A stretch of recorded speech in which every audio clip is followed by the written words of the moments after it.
Hey, what's up guys? This is Grum Games. I'm here with an MLB video for creating your lineup free to play, and especially if you don't have a whole lot of time to play, what you have to do program wise to make it make the most sense and that you feel you don't have to spend money, because you really don't have to spend money on this game. So let's just get into it. I'm going to show you my lineup for this point in the year. You know, we're a couple months in and we're heading to the All-Star game. There's going to be a lot of free cards coming up. Ted Williams' program just got posted. I do not have that, and if someone does, they've most likely spent money to do it. But what I do have is the live series collection. I have Carlos Beltran, I have Gil Hodges, I have Scott Rowland. I will say I've gotten some really great pulls. I've pulled Mike Trout, I think 3 or 4 times. I did pull Bobby Witt. So you've seen my lineup. I'm utilizing a lot of free cards here. The Osmani Grandal, that's part of the collection program for Moonshot. Derek Jeter's a free XP reward for Season 4. Ryan Dozier is part of the last season multiplayer program. And Corbin Carroll is a collection reward for the weekly drops. All of these cards are very attainable. I think the 3 or 4 hardest cards to get here are obviously the live series and Aaron Judge and Scott Rowland.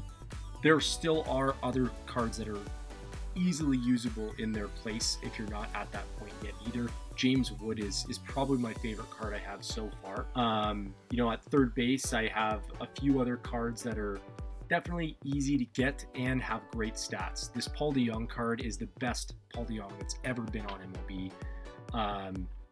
Look at the power at that. The vision, not so great, but you're looking more at the contact this year in terms of the size of zone.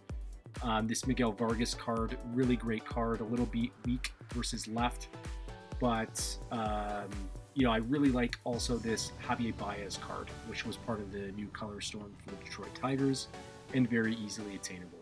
I have Judge and DH. There's obviously many cards you could use. The new Hunter Goodman card from the most recent drop is great. This Nick Castellanos card is a very good card, which I honestly probably should be using.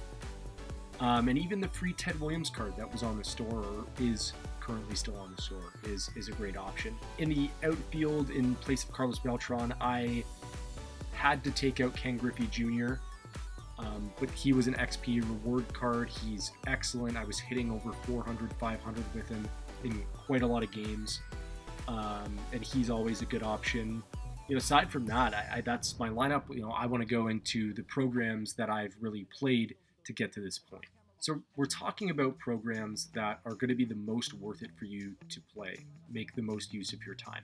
If you are going to play a lot of offline, mini seasons is a great place to go. It does take probably 4 to 6 hours to complete any mini seasons. You can get stats done while you're doing it, and there's a lot of packs available in there. Also, if you're looking to do collections, right now there's a lot of summer cards in here that would prevent you spending 20,000 stubs a card on things right now. So there's 3 or 4 cards in there from that program.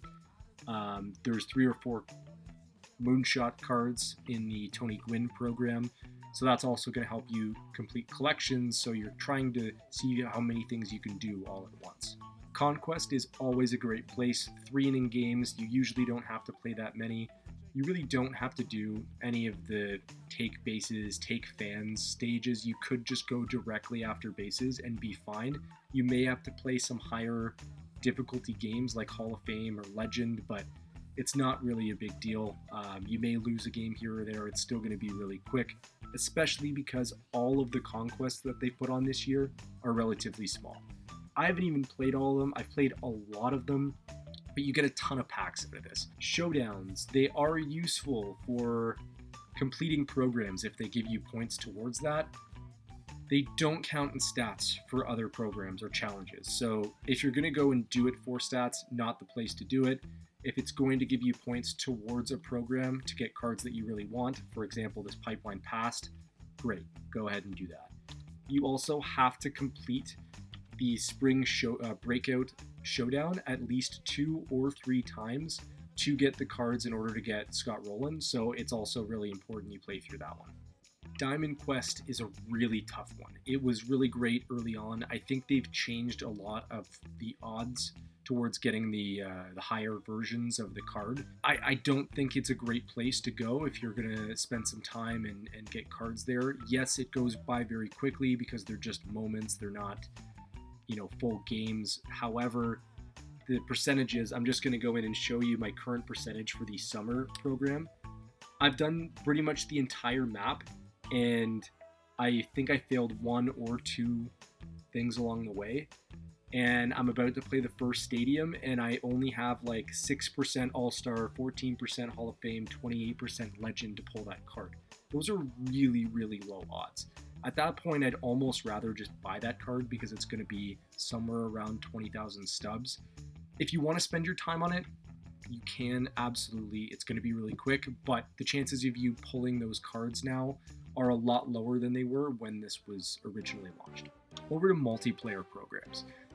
They're offline players. I know you guys aren't going to want to listen to this part, but it is a really good place to get XP, and the multiplayer program cards are very good, and there's a lot of reasons to play online. Ranked seasons, your co-op stats now count fully towards everything. So if you want to playing with a couple buddies, your stats are now going to count for every category that you have, which is amazing.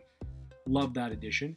Battle Royale, it's not something I play very often, but if you are a good above average player, it's an excellent place to go because these cards are going to be worth 180 to 200,000 stubs if you're able to do flawless quite regularly, and you're going to get your multiplayer stats done at the same time. Events are a great place to put in cards that you really need stats with. It's a great place to get your eye if you're not quite ready to go in a ranked game. You just pop in here and you can kind of test yourself a little bit, and these stats go towards the multiplayer program. For those people that really care about it, these don't count towards your win-losses as part of your record, so that's another bonus to do this for. The only downside is the rewards for event are not as good as other modes. Last but not least, the additions to the My Journey and the Team Affinity programs this year have been really good. There's so many packs that you can get out of this, especially with the new Color Storm programs. If you haven't gone in here, it's pretty easy to get these Color Storm cards if you haven't already, or you're just starting the game. You need 50,000 Team Affinity points to get them. There's a mission on here that's very easy to do. It'll take you like a minute or two. That's worth 10,000. And then aside from that, you just need pretty much 3 missions from these other programs here. And you can choose whether you want it to be hitters, which is total bases and hitter XP, or pitchers, or strikeouts and pitcher XP. There is a mission on here that you do not have to do, but it does make it a lot easier, is the Jolt card that you got from earlier this Team Affinity. You can use that to get stats. It's typically 5 hits for hitters and 3 innings pitched for pitcher Jolt cards. That is everything on this video. I've tried to sum it up as best I can to make use of your time at this point in the year on MLB for a free-to-play team. Try to follow along. I've got Twitch stream and all of that posted on my link tree on my profile. If you have any questions, put them down in the comments. I'll try to respond as quickly as possible. And thank you so much for watching.